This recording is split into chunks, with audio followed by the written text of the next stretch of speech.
Hello everyone, welcome back to another episode of my PhD Research Diaries in Wireless Communications. In this video, I included my research presentation related to partial NOMA system. This work was presented at second post-IRCO meeting organized by European Association for Communications and Networking, and it was also published in IEEE Wireless Communication Letter. Let's get to the main presentation.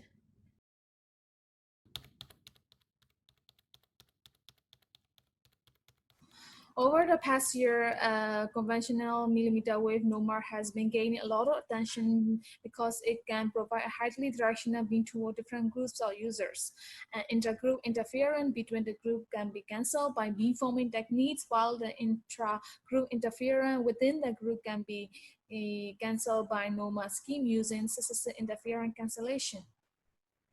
Since achievable sum rate depends on resource allocation, user clustering, and pairing, many researchers have been focusing their work on these areas, including the machine learning-based algorithms. And in addition to conventional millimeter wave NOMA, there has been a couple of work focusing on unconventional NOMA, which are partial NOMA or dynamic NOMA-OMA systems. In partial NOMA system, it controls the overlap ratio between the user terminal, while in dynamic NOMA-OMA user, it allocates NOMA and OMA scheme dynamically at different subcarriers. However, there hasn't been any work on unconventional NOMA with machine learning-based clustering. In addition, in the case of closely located user in figure 2, there is a strong interference between the groups due to the closely located users. Therefore, we propose a partial beam NOMA system by utilizing fuzzy clustering and partial NOMA schemes. However, how overlap beam ratios affect the sum rate of the user in this scenario still need further research. Next, I'm going to present our proposed partial beam NOMA system. We consider two groups of users, and there are two users in each group. These users are utilizing partial NOMA schemes, and the near user in group 1 and group 2 belongs to each other groups. Therefore, they are fuzzy members of the clusters. In this case, we have two types of overlap region. The first one is overlap region within the groups, which can be varied by alpha and betas. And the second one is overlap beam region between the group, which can be varied by epsilon 1 and epsilon 2.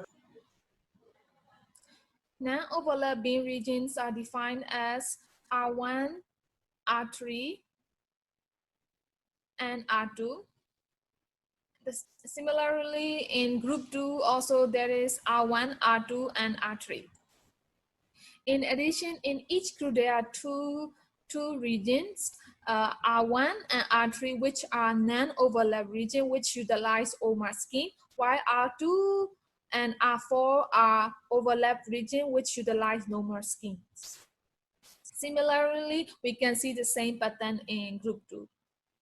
Here, near user in group 1, the green one, and the near user in group 2, the purple ones, are a fuzzy member of each other. Therefore, they utilize the resource of each other group by varying epsilon 1 and epsilon 2.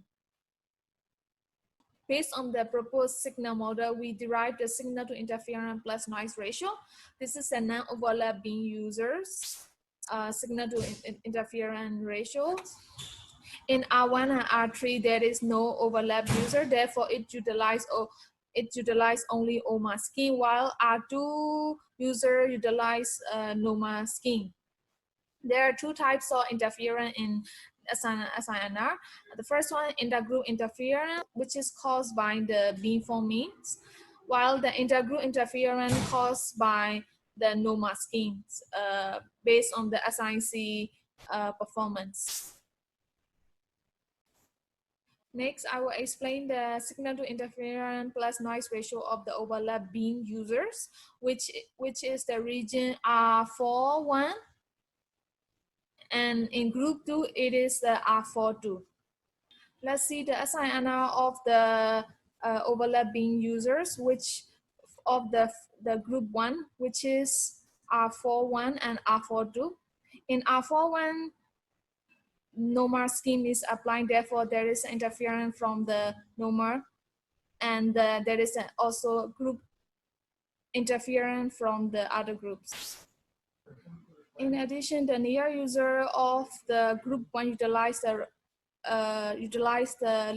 resource of the group 2 by varying sigma 2 in R42 regions. So we have an interference from the main beams in addition to the interference of the NOMA from the side lobe.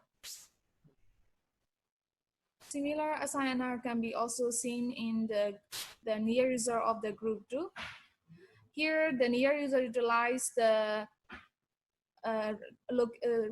resource of the group 1. Therefore, it is R41 here. And it has an interference from the side lobe beams and also the interference from the main beams.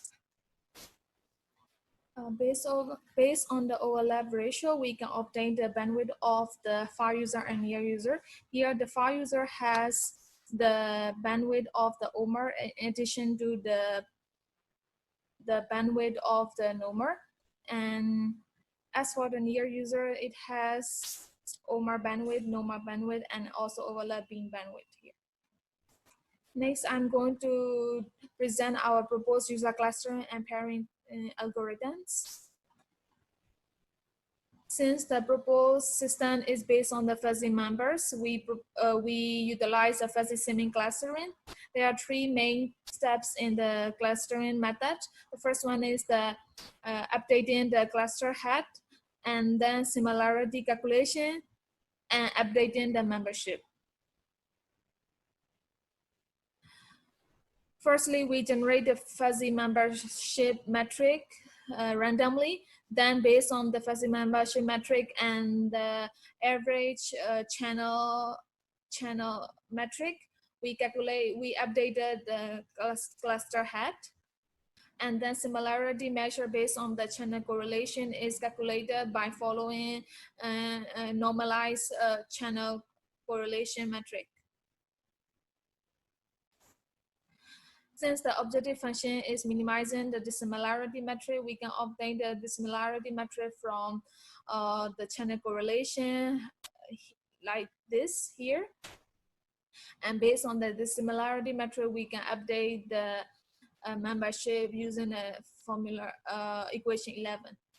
The process is repeated from the step 2 through step 4 until the total dissimilarity is less than the threshold or maximum number of iterations is reached. At the end of the algorithm, we group all the users that has the maximum membership value in their respective groups, and then we process with the user pairing. We implemented user pairing based on the channel gain differences and fuzzy membership values. We need to find a user pair with the maximum channel gain, which satisfies the two constraints of the membership values.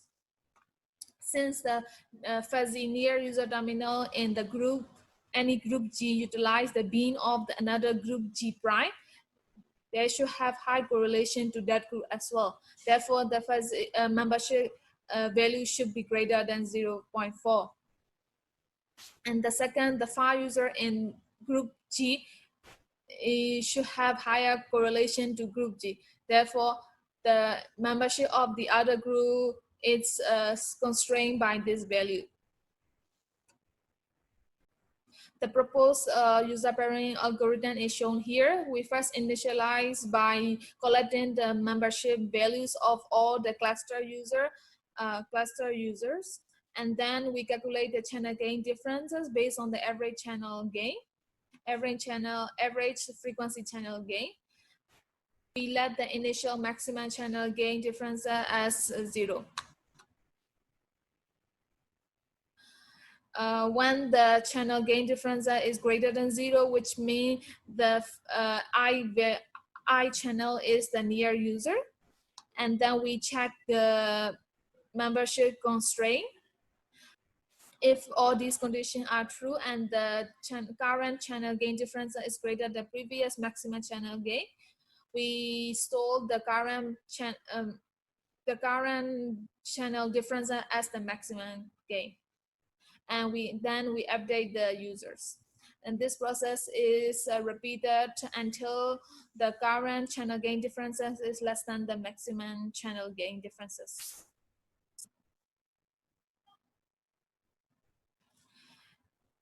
Next, I will discuss a simulation result based on the proposed system model.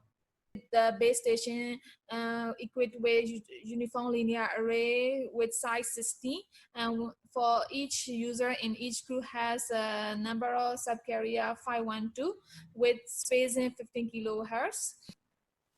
As for the clustering parameters, we consider the fuzziness equal to 2 because when the fuzziness is close to 1, it is similar to the hard clustering.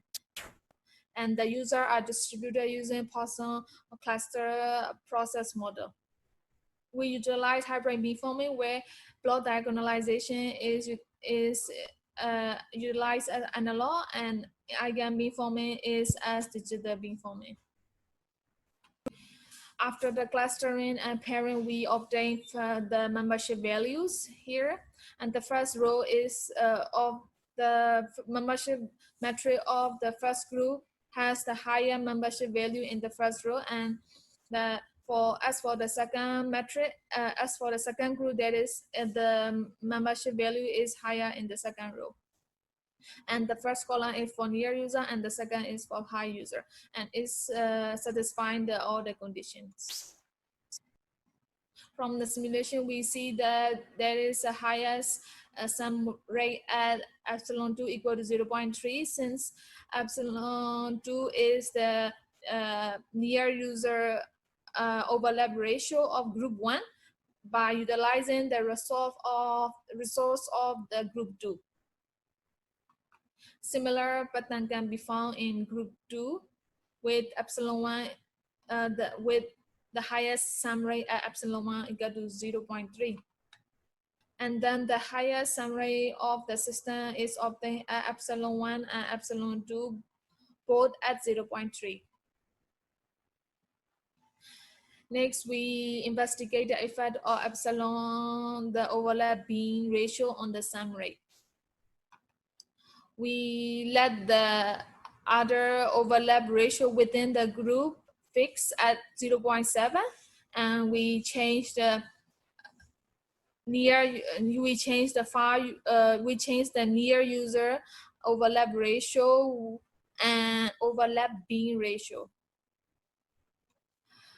We can see here the overlapping in the same group with alpha ratio, which means increasing the alpha ratio can reduce the sum rate of the phi user here.